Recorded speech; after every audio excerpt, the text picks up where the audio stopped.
देश नीति केवल सच्ची और पक्की खबरें। नीति में दर्शकों आपका स्वागत है। मैं हूं आपके साथ राशिद जहीर। सवाल आपसे कोई भी करेगा आप उसका निलंबन कर देंगे। लोकसभा में पूरी दुनिया ने देखा कि जब कुंवर दानिश अली के बारे में एक भारतीय जनता पार्टी के जो सांसद है बिधोड़ी साहब, उन्होंने किस प्रकार की लैंग्वेज का इस्तेमाल किया। क्या आपके सामने जिक्र खैर है? कोई कार्रवाई की बात आपके सामने आती है? लेकिन जब भी विपक्ष का बंदा सरकार से कोई सवाल पूछने लगता है या अपना प्रस्ताव रखता है, उस पर किस प्रकार की अड़चनें आ जाती हैं आपको मालूम है। आम आदमी पार्टी के सांसद जो हैं राघव चड्ढा, उनका अनिश्चित काल के लिए निलंबन है। सुप्रीम कोर्ट ने बहुत ज़बरदस्त बात कही और ये बात ही कह सकता है। सुप्रीम कोर्ट का मतलब ये तो है नहीं कि साहब आपकी प्रणाली के अंदर आके हिस्सा बन के काम करने लगेगा। हमारे अंदर ही इतनी शर्म होनी चाहिए कि सुप्रीम कोर्ट यदि हमें जब कोई गाइडलाइन देता है तो हमें महसूस कर लेना चाहिए कि हम अपने ट्रैक पे हैं या नहीं। राघव चड्ढा के बारे की पूरी खबर बताऊंगा दर्शकों आपको कि लिखता है द हिंदू की खबर है कि Raghav Chadha indefinite suspension case hearing, उनकी केस की हियरिंग चल रही। सीजेआई ने कहा कि वी हैव लॉस्ट, हम खो चुके हैं sense of humour in public life. आप दोबारा सुन लीजिए क्या कहा सीजेआई ने। सीजेआई ने कहा कि हम खो चुके, we have lost our sense of humour in public life. आप इतनी सी बात को पकड़ लेते हैं और उसके बाद उसका मसला बना देते हैं। आप पूरी खबर देख लीजिए, मैं आपको दूसरे अखबार से दिखाता हूं कि एक्चुअली में पूरा मसला क्या है। ये राघव चड्ढा का पूरा मसला क्या है देखिए। नव भारत ने छापा इसी खबर को कि अनिश्चितकालीन निलंबन का होगा गंभीर असर, राघव चड्ढा को लेकर सुप्रीम कोर्ट ने उठाए क्या क्या सवाल। देख लीजिए, लिखता है अखबार कि राघव चड्ढा निलंबन मामले में सुप्रीम कोर्ट ने चिंता जाहिर की है।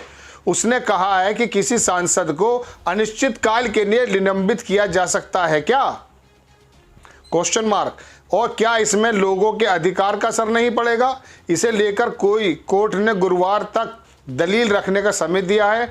कोर्ट ने यह भी कहा कि वो पूछेगी कि क्या राघव माफी मांगने के लिए तैयार है। राघव चड्ढा से भी बात करेगी। क्या कहानी है पूरी? सुप्रीम कोर्ट ने सोमवार को कहा कि किसी सांसद के अनिश्चितकालीन निलंबन से लोगों को अपनी पसंद के व्यक्ति का प्रतिनिधित्व किए जाने के अधिकार पर बहुत गंभीर असर पड़ सकता है। इसने पूछा कि क्या सांसद की विशेष अधिकार समिति आम आदमी पार्टी के सांसद राघव चड्ढा को अनिर्दिष्ट अवधि के लिए राज्यसभा से निलंबित करने का आदेश दे सकती है।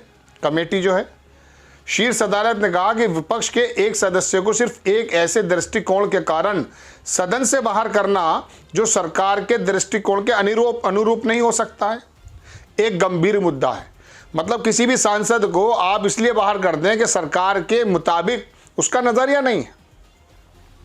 प्रधान न्यायाधीश DY चंद्रचूड़ के नेतृत्व वाली पीठ ने कहा कि चड्ढा के खिलाफ एकमात्र आरोप यह है कि उन्होंने प्रस्तावित परवर समिति में शामिल करने का निर्णय लेने से पहले कुछ सांसदों की अनुमति नहीं ली थी।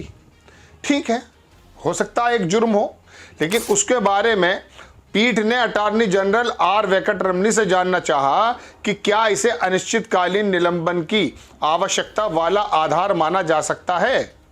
चड्ढा जो हैं 11 अगस्त से निलंबित हैं, जब कुछ सांसदों ने उन पर उनकी सहमति के बिना एक प्रस्ताव में अपना नाम जोड़ने का आरोप लगाया था।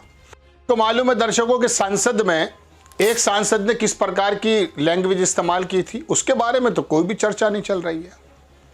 लेकिन इस तरह के इश्यूज विपक्षी नेताओं को टारगेट करने के लिए या उनके कॉन्फिडेंस को ब्रेक करने के लिए जो उठाए जा रहे हैं, क्या वाकई देश के अंदर ऐसा माहौल है कि सिर्फ हमें इसी तरह की बहस में रहना चाहिए? अरविंद केजरीवाल जेल जाने वाले हैं, सिसोदिया की जमानत नहीं हुई है, महुआ मोइत्रा का क्या मामला हो गया है। मतलब सरकार चल रही है भारतीय जनता पार्टी की, मोदी जी चला रहे हैं। और जितने सवालात और जितने इश्यूज हैं टीवी पर बातचीत में बहस के दौरान, वो सारे विपक्षी नेताओं के साथ हैं।